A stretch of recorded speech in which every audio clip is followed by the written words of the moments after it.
নমস্কাৰ ছাত্ৰ ছাত্ৰীসকল, আজিৰ এই নতুন ভিডিঅ'টোলৈ সকলোকে স্বাগতম। আজি আমি কৰিবলৈ গৈ আছোঁ ক্লাছ সপ্তম শ্ৰেণীৰ অনুশীলনী 1Bৰ 2 নম্বৰৰ পৰা গোটেইখিনি অংক। গোটেইখিনি আমি 2টা বা 3টাকৈ তোমালোকক কৰি বুজাই দিম, বাকীখিনি তোমালোকে ধুনীয়াকৈ কৰিব পাৰিবা। গতিকে ভিডিঅ'টো স্কিপ নকৰিবা, ধুনীয়াকৈ চাই থাকা। 2 নম্বৰ কুৱেশ্যনটো আছে, তলৰ পৰিমেয় সংখ্যাবোৰ খাবদিনে আবৃত্ত। এতিয়া খাবদি আৰু আবৃত্ত মানে কি? যেতিয়া তলত থকা সংখ্যাটো ওপৰত থকা সংখ্যাটোক হৰণ কৰিম, যদি ভাগশেষ 0 ওলায়, তেন্তে সেই ভগ্নাংশটো হৈ যাব খাবদি। আৰু যদি তলৰ সংখ্যাৰে ওপৰৰ সংখ্যাটোক হৰণ কৰাৰ পিছত 0 নোলায় ভাগশেষ, আৰু যদি হৰণ গৈয়ে থাকে বাৰে বাৰে, তেনেহ'লে সেইটো হৈ যাব আবৃত্ত ভগ্নাংশ। এতিয়া কেনেকৈ কি হয় দুইটা চোৱা, মই বুজাই দি আছোঁ।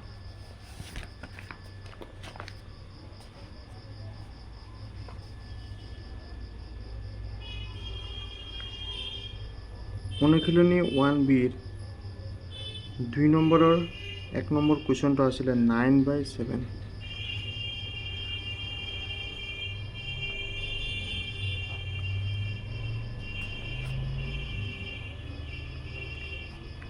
সাত হৰ হৈ আছে আৰু 9টো লব হৈ আছে। এতিয়া হৰেৰে আমি লবক হৰণ কৰিম।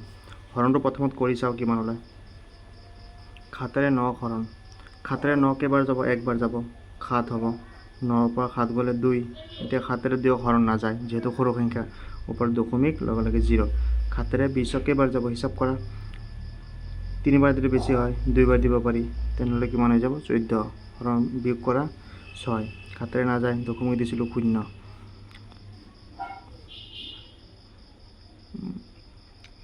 8বাৰ দিব পাৰি, 56। 4 দশমিক দিছিলোঁ 0। 5বাৰ দিব পাৰি, 35। বিয়োগ কৰা 5, আকৌ 7বাৰ দিব পাৰি, 49। 0। চোৱা, ভাগশেষ আমাৰ 0 ওলোৱা নাই, গৈ আছে, হৰণ গৈ আছে। গতিকে এই ভগ্নাংশটো 9/7টো কি হৈ যাব? আমাৰ এটা আবৃত্ত ভগ্নাংশ। ঠিক তেনেকৈ এটা খাবদি ভগ্নাংশ কেনেকুৱা হয় তোমালোকে চোৱা। 2 নম্বৰৰ মই 3 নম্বৰ কুৱেশ্যনটো কৰি আছোঁ। 2ৰ 3। 2ৰ 3 আছে 1/2 সলিউশ্যন। 1/2 ইয়াৰ অৰ্থটো কি? হৰেৰে আমি লবক হৰণ কৰিম। 2ৰে একক, 2ৰে একক নাযায়, দশমিক দিয়া 0। 2ৰে 10 যাব কি? এবাৰ 5বাৰ। এতিয়া চোৱা, লাষ্টত ধুনীয়াকৈ ভাগশেষ 0 ওলাইছে, তাৰমানে 1/2টো এটা কি হৈ যাব? খাবদি ভগ্নাংশ। ধুনীয়াকৈ তোমালোকে বাকীখিনি এতিয়া কৰিব পাৰিবা, 2টা বুজাই দিছোঁ। এতিয়া চাই লোৱা কুৱেশ্যনটো 2 নম্বৰৰ। বাকী যিবিলাক আছে তোমালোকে ঘৰত কৰিবলৈ চেষ্টা কৰিবা। যদি কিবা অসুবিধা হয় কমেণ্ট বক্সত জনাই দিবা। এতিয়া আমি কৰিম 3 নম্বৰ কুৱেশ্যনটো। আবৃত্ত দশমিকবোৰক ভগ্নাংশত প্ৰকাশ কৰা। সাধাৰণতে চোৱা, এইবিলাক দশমিকত দিয়া আছে, এইবিলাকক কিহত প্ৰকাশ কৰিব দিছে? ভগ্নাংশত। একদম ইজি হয়, ভালকৈ চাই থাকা, মই বুজাই আছোঁ।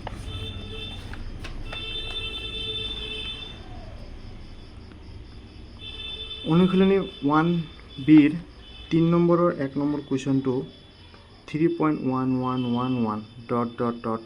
ডটৰ অৰ্থ হ'ল একৰ মাত্ৰা গৈয়ে আছে, গৈয়ে আছে, ই অসীমলৈ থাকিব। প্ৰথমত যেনেকৈ কুৱেশ্যনটো আছে আমি লিখি ল'লোঁ। এতিয়া দশমিকৰ পিছত কোনটো সংখ্যা বাৰে বাৰে ৰিপিট হৈ আছে চোৱা। 1 1 1 মানে 1 সংখ্যাটো বাৰে বাৰে ৰিপিট হৈ আছে। গতিকে 1টো একবাৰ লিখিলোঁ, ওপৰত এটা মাত্ৰা দিলোঁ, এই মাত্ৰাই বুজাই আছে 1টো গৈ আছে। এতিয়া আমি কেইঘৰ আগত দশমিক আছে চাব লাগিব। 1 ঘৰ আগত দশমিক আছে, যিহেতু 1ৰ আগত দশমিক আছে 1 ঘৰ, তেনেহ'লে 1 ঘৰ আগত দশমিক থাকিলে আৰু ওপৰত মাত্ৰা থাকিলে তলত আমি সদায় লিখিব লাগে 9। এতিয়া দশমিক আৰু মাত্ৰা উঠি গ'ল, তলত বহিল 9, তেনেহ'লে সংখ্যাটো হৈ গ'ল 31। লগে লগে মাইনাছ চিন দিবা। তাৰপিছত দশমিকৰ আগত কি সংখ্যা বহি আছে চাব লাগিব। 3টো বিয়োগ কৰি দিয়া, তেনেহ'লে 31ৰ পৰা 31ৰ পৰা 3টো কি হৈ আছে বিয়োগ কৰিলে হৈ যাব 28 তলত 9 এইটো হৈ গ'ল ভগ্নাংক। আৰু এবাৰ চাই লোৱা 3.111 গৈ আছে, যোনটো সংখ্যা বাৰে বাৰে ৰিপিট হয় তাক আমি একবাৰ লিখিম, তাৰ ওপৰত এটা মাত্ৰা দিম। তাৰপিছত কেইঘৰ আগত দশমিক আছে চাই পেলাই আমি তলত 9 দিম, এক ঘৰ আগত আছিলে দশমিক 9 এটা বহাইছোঁ, তাৰপিছত দশমিক উঠি গ'ল মাত্ৰা উঠি গ'ল, তেনেহ'লে সংখ্যাটো কিমান হ'ল 31, প্ৰথমত লিখিলোঁ মাইনাছ চিন দিলোঁ। এতিয়া নিয়ম মতে দশমিকৰ আগত কি সংখ্যা বহি আছে চাব লাগিব, 3 এটা বহি আছে, 3টো আমি কি কৰি দিম বিয়োগ কৰি দিম। এতিয়া 31ৰ পৰা 3 বিয়োগ কৰিলে কিমান হয় 28, গতিকে তলত আগৰ পৰা 9 আছিলে 9। আৰু এটা কৰি দি আছোঁ চোৱা ধুনীয়াকৈ,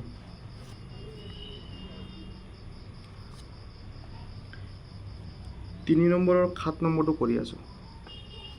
ইয়াতে আছে 3.3333।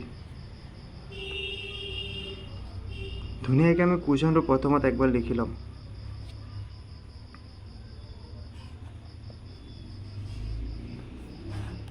এতিয়া চোৱা দশমিকৰ পিছত কি সংখ্যা বাৰে বাৰে ৰিপিট হৈ আছে তোমালোকে চোৱা 3 3 3 3, গতিকে 3 কেইবাৰ লিখিম একবাৰ, ওপৰত কি দিম মাত্ৰা সমান চিন।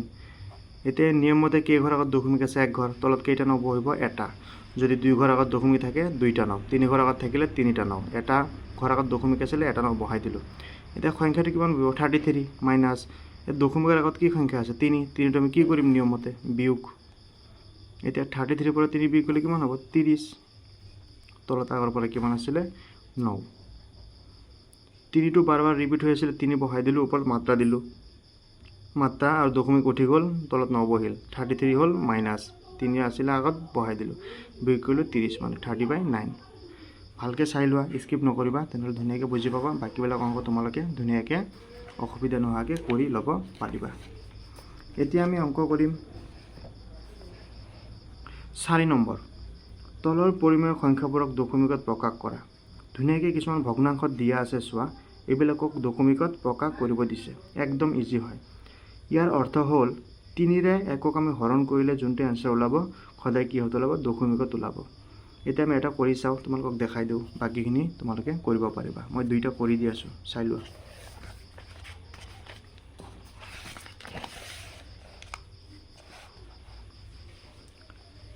অনুশীলনী 1B 4ৰ 1 নম্বৰটো কৰি আছোঁ চোৱা, 1/3 সলিউশ্যন যেনেকৈ আছে প্ৰথমতে একবাৰ লিখি লোৱা সমান চিন। এতিয়া হৰ হ'ল 3, লব হ'ল 1, 3ৰে একক আমি হৰণ কৰিম,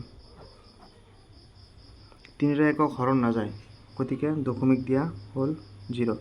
3ৰে 10ক কেইবাৰ যাব 3 বাৰ, 3 3 গুণ 9, বিয়োগ কৰিলে 1, দশমিক দিছিলোঁ 0, 3ৰে কেইবাৰ 3 বাৰ 9, আকৌ 0, 3 বাৰ 9, আকৌ 1 0, 3 বাৰ, দশমিকৰ আগত একো নাই, শূন্য এটা বহাই দিয়া। এতিয়া চোৱা 3ৰে হৰণ কৰাত একক আমি এনচাৰ কিমান পাইছোঁ 0.3333। এতিয়া এটা কথা মনত ৰাখিবা, যেতিয়া হৰক লব দি হৰণ কৰিব দিব তেতিয়া তোমালোকে সদায় দশমিকৰ পিছত 4টা সংখ্যা ওলাই ল'বা, কেতিয়াবা শূন্যও ওলাই যায়, গতিকে এনচাৰ হ'ল দশমিকত ওলাই গ'ল। ঠিক তেনেকৈ 2 নম্বৰটো চোৱা 2/11 কৈছে, মানে 11 আমি 2ক হৰণ কৰিম আৰু দশমিকত এনচাৰ ওলাই দিম।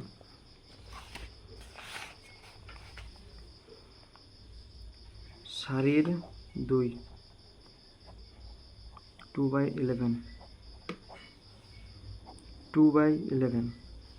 এতিয়া ধুনীয়াকৈ আমি হৰণটো কৰি ল'ম।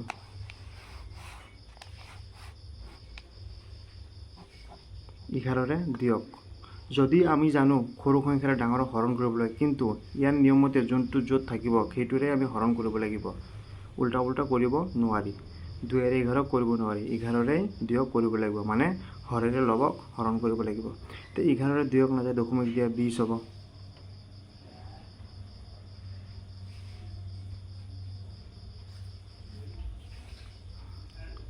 তেনেহ'লে 11ৰে 20ক হৰণ কৰিব লাগে। এতিয়া কোৱা কেইবাৰ যাব?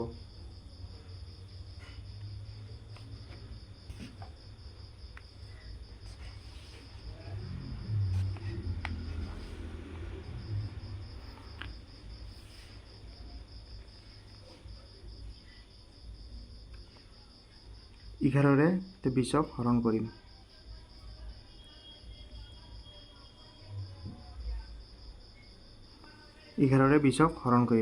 এতিয়া 11ৰে কেইবাৰ যাব? একবাৰ। 11 হৈ যাব, বিয়োগ কৰিলে হৈ যাব 9। দশমিক দিছিলোঁ 0, কেইবাৰ যাব? 8 বাৰ, হৈ যাব 88। আকৌ বিয়োগ কৰা 2, দশমিক দিছিলোঁ 0, 11ৰে একবাৰ যাব, হৈ যাব 11। আকৌ 9, 0, 8 বাৰ, আকৌ 88। গতিকে হৰণ গৈ আছে আমাক আৰু দৰকাৰ নাই, কাৰণ ওপৰত 4টা সংখ্যা ওলাই গ'ল। এনচাৰটো ওলাল 0.1818। ভগ্নাংশত আছিলে, আমি দশমিকত ওলাই দিছোঁ। আশা কৰিছোঁ তোমালোকে বুজি পাই আছা। নেক্সট আমি অংক কৰিম অনুশীলনী 1বিৰ 5 নম্বৰটো। 5 নম্বৰ কি কৈছে একবাৰ চাই লোৱা। হৰক 10ৰ ঘাতত প্ৰকাশ কৰি দশমিকত প্ৰকাশ কৰা। এতিয়া হৰ আৰু লব কি আছিলে? তলত থকাটো হৰ, ওপৰত থকাটো লব। মানে 2ক আমি 10ৰ ঘাত বনাব লাগিব, অৰ্থাৎ 2 আছে নহয়, 2টোক আমি 10 বনাব লাগিব, নহ'লে 100, নহ'লে 1000, নহ'লে 10,000, নহ'লে 1 লাখ। মানে 10ৰ ঘাত বনাব লাগিব। এতিয়া দুইটা চোৱা, 1 নম্বৰ আৰু 2 নম্বৰ কৰি দি আছোঁ। প্ৰথমটো কুৱেশ্যন আছে 3/2।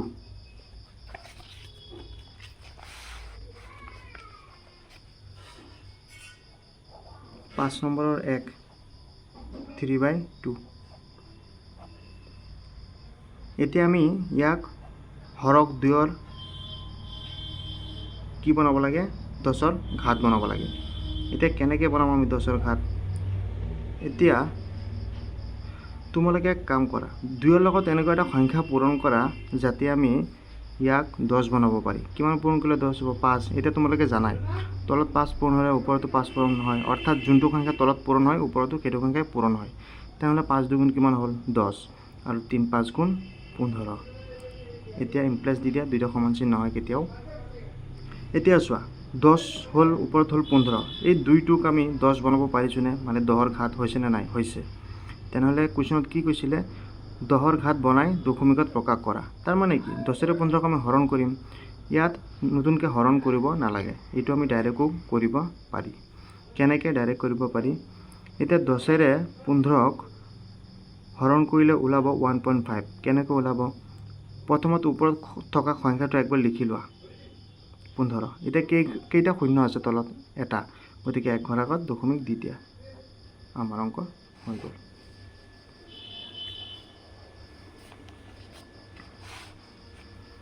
পাঁচ নম্বৰৰ 2 আৰু এটা কৰি দি আছোঁ, চাই লোৱা। 2/5।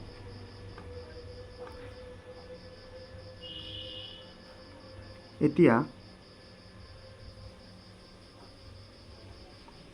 2/5ক আমি ঘাত বনাব লাগে। এতিয়া 5ৰ লগত কি পূৰণ কৰিলে আমি 10 পাম, বা 100 পাম, বা 1000 পাম, বা কি 10,000 পাম? 5ৰ লগত 2 এটা পূৰণ কৰা কিমান হৈ যাব? 10 হৈ গ'ল হৰটো 10ৰ ঘাত। এতিয়া 2 তলত পূৰণ হৈছে, ওপৰতো পূৰণ হ'ব, কাৰণ একে সংখ্যা পূৰণ হয় তলে ওপৰে। এতিয়া 10ৰে 4ক হৰণ কৰিব লাগিব। আমি হৰণ নকৰোঁ, ডাইৰেক্ট কৰিব পাৰি। ওপৰত থকা সংখ্যাটো সদায় লিখি ল'বা। কেইটা শূন্য আছে? এটা, মানে 1 ঘৰ আগত দশমিক দি দিয়া। এতিয়া দশমিকৰ আগত একো নাই, শূন্য এটা বহাই দিয়া, হৈ গ'ল। 5 2 গুণ 10, 2 2 গুণ 4। 2 তলত পূৰণ হৈছে, ওপৰতো পূৰণ হ'ল। 4 প্ৰথমত লিখি লৈছোঁ, এটা শূন্য আছে, দশমিক দিছোঁ, আগত একো নাই, শূন্য এটা বহাই দিছোঁ। আশা কৰিছোঁ বুজি পাইছা। বাকীখিনি তোমালোকে কৰিব পাৰিবা, চেষ্টা কৰিবা।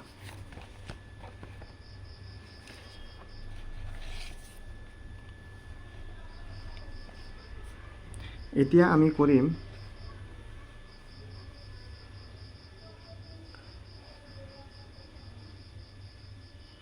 7 নম্বৰ কুৱেশ্যনটো।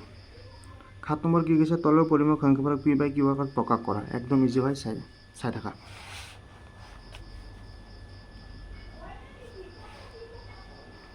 সাত নম্বৰৰ 1, 3.3। দশমিকত দিয়া আছে, আমি কি কৰিম? ভগ্নাংশত প্ৰকাশ কৰিব লাগে। যেনেকৈ আছে একবাৰ লিখি লোৱা, সমান চিন। এতিয়া চোৱা, কেইঘৰ আগত দশমিক আছে? 1 ঘৰ। যদি 1 ঘৰ আগত দশমিক থাকে, ওপৰত মাত্ৰা নাথাকে, তেতিয়া আমি কি ব্যৱহাৰ কৰিম? 10। দশমিক উঠি গ'ল, তলত বহি গ'ল 10, ওপৰত কিমান থাকিল? 33। ভগ্নাংশত হৈ গ'ল। এইটো পি / কিউ। আমি জানো পৰিমেয় সংখ্যা কি থাকে? সদায় p/q আকাৰত থাকে। নেক্সট আমি কৰিম 9 নম্বৰ কুৱেশ্যনটো। p/q আকাৰত মান নিৰ্ণয় কৰা। 0.5 ওপৰত আছে মাত্ৰা। চোৱা,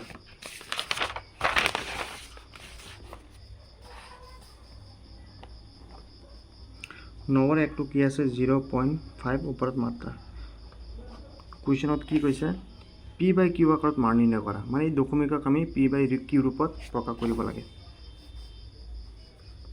যেনেকৈ কুৱেশ্যনটো আছে একবাৰ লিখি দিছোঁ সমান চিন